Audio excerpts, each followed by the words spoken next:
Assiste-t-on au retour de la dictature au Tchad? Pourquoi tant d'arrestations par les agents de renseignement tchadiens? Parlons-en. D'abord, pour définition, la dictature est la concentration de tous les pouvoirs entre les mains d'un individu, d'une assemblée, d'un parti ou d'une classe.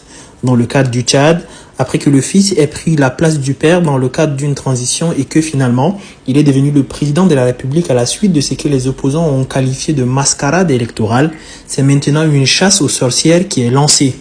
Les sociétés civiles continuent d'alerter sur les disparitions et enlèvements dont ils accusent les services de l'État d'en être l'auteur.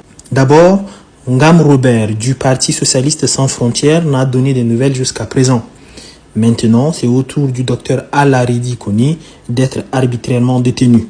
Nonobstant l'assassinat de Yaya Dillo, Allah yarham al-Jannah, certains membres du Parti des Transformateurs arrêtés lors des événements du 20 octobre 2022 manquent toujours à l'appel.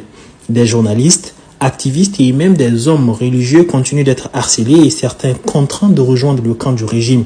Aux multiples maux que traversent les Tchadiens s'ajoute désormais une recrudescence d'insécurité dont les auteurs sont en grande partie des fils de dignitaires et donc du clan en grande partie détenteurs d'armes à feu, ôte la joie de vivre aux paisibles citoyens tchadiens. Je cite, « Il y a une dérive dictatoriale terrible qui est en train de s'installer », fin de citation, alerte Mamad Nour Ibedou. Cette peur que fait régner le régime du fils de Déby fait rappeler les douloureux événements déjà vécus au Tchad depuis les années 1960. Le Tchad, un et indivisible comme disaient nos pères, doit demeurer ainsi malgré sa gestion clanique.